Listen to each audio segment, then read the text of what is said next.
Bonjour à tous et bienvenue dans cette présentation sur les microcontrôleurs Arduino. Le microcontrôleur nous permet de venir connecter des capteurs, des signaux.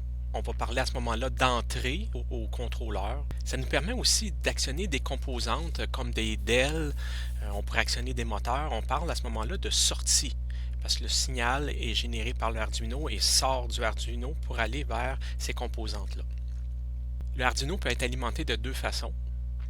À partir de la connexion USB qui est branchée à un PC ou bien à partir d'une alimentation ordinaire qu'on pourrait brancher dans le mur ou bien encore d'une batterie. Les entrées et les sorties sont branchées dans la partie du haut de l'image ici. Donc de 0 à 13, les points de connexion de 0 à 13 peuvent être configurés en entrée ou en sortie. Nous avons accès aussi à des alimentations, à des tensions de 5 volts ou 3.3 volts. Et les points de connexion qui sont identifiés GND signifient 0 volts. Ensuite, ça nous permet donc de programmer une logique. On peut programmer le Arduino. La logique s'en vient ici dans le microcontrôleur qui est un Atmel Atmega 328P. Nous, comme premier projet, nous allons brancher en sortie une DEL à la patte numéro 8. Donc le point de connexion numéro 8 qu'on voit ici avec la vue de dessus du Arduino. La façon dont ça fonctionne, c'est que quand on va programmer qu'on veut actionner ce qui est branché au point de connexion 8, il va y avoir un 5 volts qui va apparaître sur la patte 8. Puis pour limiter le courant, on n'a pas le choix de mettre une résistance, comme on a vu déjà dans nos lectures. Et la DEL va s'allumer quand on va actionner la patte 8. Et on va également connecter un bouton poussoir. Donc, le bouton poussoir, quand on va appuyer dessus, il va transférer un 5 volts à la patte 2. Mais on a besoin d'une résistance pour ramener la patte 2 à 0. Quand on va relâcher le bouton poussoir, c'est le 0 volt qui est le GND qui va être transféré à la patte 2. Pourquoi quand j'appuie sur le bouton poussoir que c'est le 5 volts qui a priorité? C'est parce que la résistance est moins grande dans le circuit du bouton poussoir que dans le circuit du 10 kΩ qui est branché au 0 volt. Ici, on a un schéma de connexion de la DEL. Donc, on voit que j'ai besoin de brancher ma patte 8. Donc, quand je vais programmer que je veux actionner la patte 8, j'ai un 5 volts qui va être envoyé sur ma plaque de branchement. Comme ils sont dans la même rangée, le 5 volts va être transféré à la longue patte, va passer à travers la DEL, va revenir sur une autre rangée. En série, je vais avoir mis ma résistance qui va protéger, qui va limiter mon courant, qui va être dans la même colonne que mon 0 volt. Donc, on vient de suivre le circuit d'alimentation de ma DEL. Ici, on a un schéma de connexion avec l'ajout d'un bouton poussoir. On a vu que le bouton poussoir, je dois lui amener un 5 volts. Donc, on voit ici que j'ai le 5 volts qui est branché sur ma colonne rouge. J'amène mon 5 volts à ma première patte de mon bouton poussoir. De ma deuxième patte, j'amène le signal vers ma patte 2, donc mon point d'entrée 2. Et également, je viens brancher une résistance que je viens connecter à mon 0 volt. Et c'est conforme au branchement ici.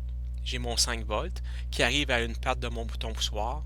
La deuxième patte s'en vient à ma patte 2, mais aussi à ma patte 2, je viens connecter ma résistance d'un côté et de l'autre côté, j'amène ma résistance au 0 volt. Une fois que le branchement est fait, on passe à la programmation. Vous devriez avoir sur vos PC fournis par le Cégep le logiciel qui est le Arduino. C'est peut-être une version plus récente que le 1.8.9. Un programme Arduino est divisé en plusieurs parties. Donc, la première partie, c'est la déclaration des variables. Nous avons l'entrée 2, donc on doit lui dire que c'est un booléen. Un booléen, ça veut dire que in2, la variable in2 peut prendre l'état 0 ou 1, vrai ou faux, ou high, low, dans le cas de Arduino. Même chose pour le out8. Je l'ai déclaré comme étant booléen. J'aurais pu donner n'importe quel nom. Présentement, ce n'est pas associé directement à la pin 2, ou le point de connexion 2, ou le point de connexion 8. Ensuite, il y a la deuxième partie, le void setup.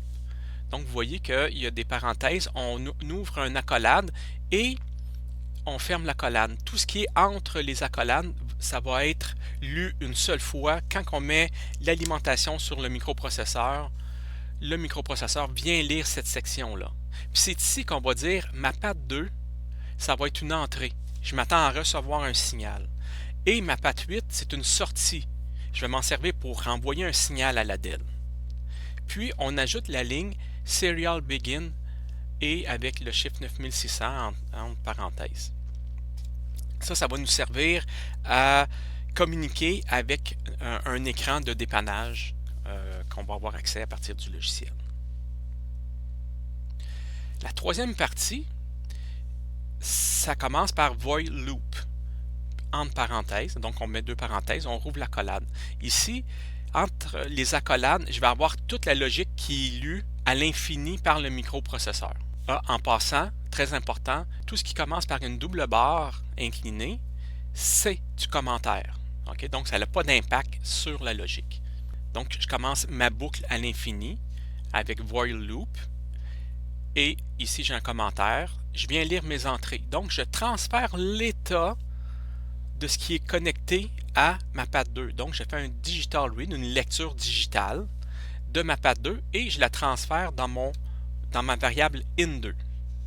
Et puis là, je lui dis si in2 il est à high, donc ça veut dire est-ce que j'ai 5 volts? Si j'ai 5 volts, je mets ma sortie 8 à high. Donc vous voyez que la logique c'est si ma patte 2 est à high, alors j'exécute ce qu'il y a entre les accolades.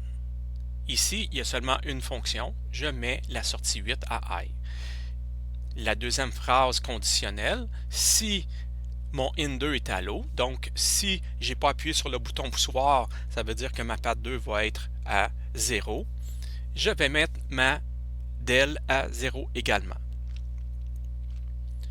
Donc je continue mon programme. Je vais venir imprimer sur mon écran de dépannage, donc avec la commande Serial Print. Il va imprimer, il va écrire ce qu'il y a entre guillemets. Ici, c'est in2, 2 points. Et la deuxième ligne, serial print ln, c'est qu'il va venir imprimer le contenu de la variable in. Vous voyez que là, je n'ai pas d'accolade présentement. Donc, quand il n'y a pas d'accolade, il va venir imprimer la variable, le contenu de la variable. ln fait en sorte que il va, après l'avoir imprimé, il va changer de ligne sur l'impression, sur l'écran. Ici, je fais un serial print d'un espace parce que là, il y a deux accolades. C'est juste pour créer une ligne entre mes deux impressions. La commande délai, je vais attendre 250 millisecondes avant de repartir et venir lire de nouveau. La commande digital write, contrairement à digital read qui sert à lire une entrée, ça sert à aller écrire une sortie. Donc là, je dis le contenu de out8 qui peut être high ou bien low, je la transfère dans ma pin 8.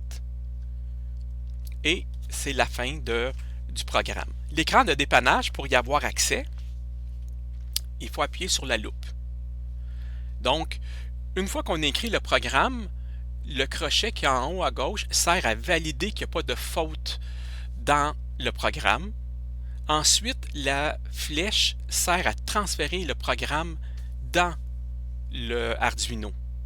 Et on a un exemple ici de l'écran de dépannage. Présentement, je n'ai pas appuyé sur le bouton poussoir, donc il apparaît 0. Maintenant, on est rendu sur le vrai Arduino. J'ai commencé par brancher la DEL. Comme on a vu, la DEL, on part de la patte 8. Donc ici, c'est la patte 8. Et je m'en viens vers une rangée pour passer à travers une résistance.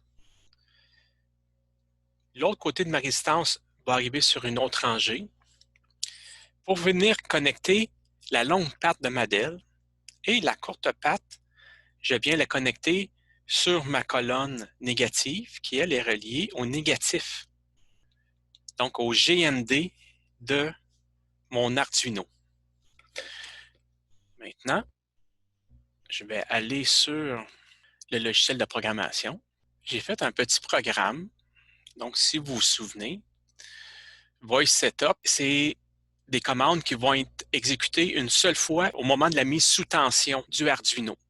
Ici, j'ai seulement une commande qui spécifie que mon point de connexion 8, ça va être une sortie. Donc, ça va être pour actionner quelque chose à l'extérieur du Arduino. Tout de suite, après, le Arduino, il va venir boucler dans le programme principal à l'intérieur des deux accolades de la section Void Loop.